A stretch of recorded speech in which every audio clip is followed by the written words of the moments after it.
Pay close attention. The news you're about to see is fulfilling Bible prophecy.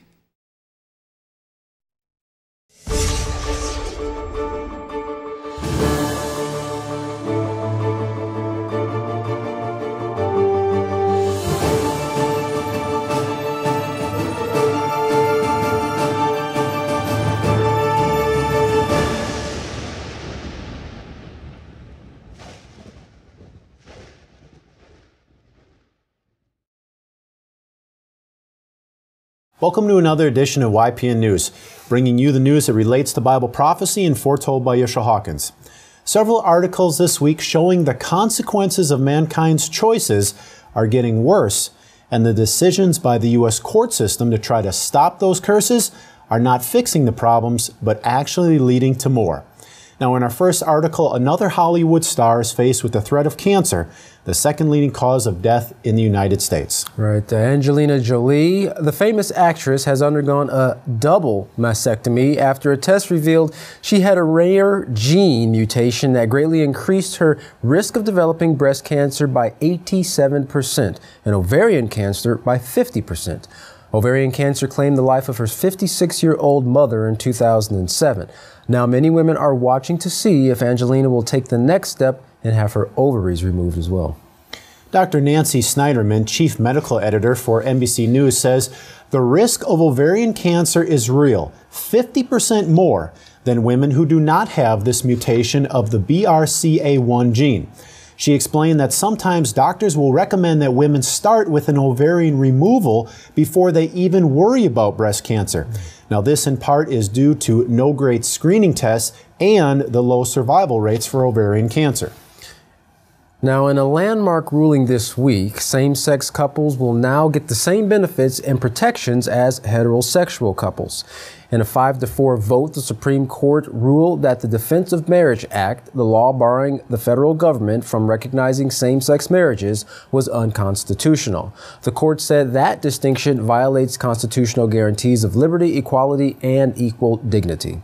Justice Kennedy said the 1996 Defense of Marriage Act had one purpose and one effect: to impose a disadvantage, a separate status, and so a stigma upon all who enter into same-sex marriages made lawful by the unquestioned authority of the states. He continued, "It tells those couples and all the world that their otherwise valid marriages are unworthy of federal recognition." Now, this ruling has an immediate and wide range of consequences, including over 1,000 federal statutes and regulations that are affected, including federal tax laws, bankruptcy, housing, Social Security, and even veterans' benefits. This landmark case was brought by 83-year-old Edie Windsor after her partner of 40 years died, and Windsor was hit with a $363,000 tax burden, taxes she would not have owed if her spouse was a man. This week's ruling does not mean state laws banning same-sex marriages were unconstitutional, but Justice Scalia said that the majority ruling signifies that it will more than likely reach that point someday. He said it's just a matter of listening and waiting for the other shoe. Now, President Obama also had a comment on the Supreme Court's ruling. He said, "When all Americans are treated as equal, we are all more free."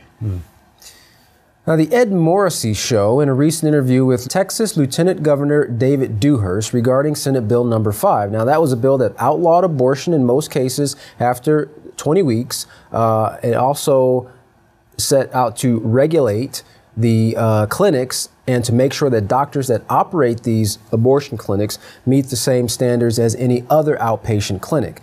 Apparently, 6 out of 10 Texans supported this Senate Bill number 5. The bill was passed, but it was not signed before the 12 a.m. deadline. Well, at the hearing, Lieutenant Governor Dewhurst said there was an unruly mob from Planned Parenthood and the ACLU that just drowned out about 30 minutes of the session. There were people shouting, knocking things over, and throwing things down from the galleries above the representatives. Now, the place was ordered to be cleared because of the increased chaos they were having. Lieutenant Governor Dewhurst said I'm determined. I am not going to allow mob rule in Texas and Occupy Wall Street type mentality where the mob is trying to dictate what is good policy for the state of Texas or any state. Mr. Dewhurst's plans are to go back in on Monday morning and pass the bill early in the process to get this done. The concern in this case is for the sanctity of life, fetal pain, and the introduction of a life-changing drug into a woman's body. Now, they're requiring a doctor to be present as well as access to a hospital within 30 miles of the clinic, and in the exception of the loss of life for the mother, no abortions can be performed after that 20 weeks of gestation. Now, to recap an article we covered last week, the Obama administration has agreed to allow over-the-counter sales of Plan B one-step to minors. Prior to this, any girls under 17 needed a prescription for this type of contraception. The White House says the president himself personally supports the age restrictions, but the courts have ruled otherwise. In April, a federal judge ruled all morning-after pills should be over-the-counter for all ages, and the courts have rejected nearly all of the administration's appeals. Opponents who do not approve of this easy access for minors say President Obama gave in to political pressure from abortion rights groups that were upset that the president had originally sided with conservatives on the issue. It's still unclear exactly how and when the consumer might see the change at the drugstore. Now, the morning after pill is a high dose of a hormone. If taken within 72 hours of unprotected sex, it can cut the chances of pregnancy up to 89% by aborting the fertilized egg. Philadelphia is attempting to curb the rise in STDs by installing free condom dispensing units in 22 area schools. That's right. According to the CDC, 61% of high school students have had sex, and of those sexual active students, 40% didn't use a condom. In 2010, Philadelphia experienced a 50% increase in gonorrhea among young people and a similar increase in chlamydia. Also, 25% of all new HIV infections in Philadelphia were among teens. Don Schwartz, the deputy mayor for Health and Opportunity in Philadelphia, said condoms are an important part of general prevention, but we believe parents need to be educating their kids about appropriate sexual behaviors to assure all the young people in Philadelphia are prepared when they think about having sex for the first time. Some have argued that education is needed more than condoms, since 15% of Philadelphia students say that they were not taught about HIV or AIDS in schools. To this, Mr. Schwartz replied, "We don't think it's one or the other. Both are important, so we are including education not only in schools, but also through the internet. And we're providing condoms, as we have been for more than a year now, in a number of locations throughout the city for young people." It sounds like they need proper character education. That's right. Now, STDs affecting millions, sodomy becoming more and more accepted by the majority, murders on the rise, and promotion of risk-taking behaviors being directed towards our youth. No wonder this world can't produce any usable answers. It's hard to clean up a situation that we see right now in our world with a filthy cloth. Viewers, we, like you, are tired of the misery that this world is bringing upon itself. If you've seen our reports in times past, you know that in our research and reporting, there's only one place, one man offering one solution, and that's the House of Yahweh and Yisrael Hawkins offering the peaceful solution to this dying world.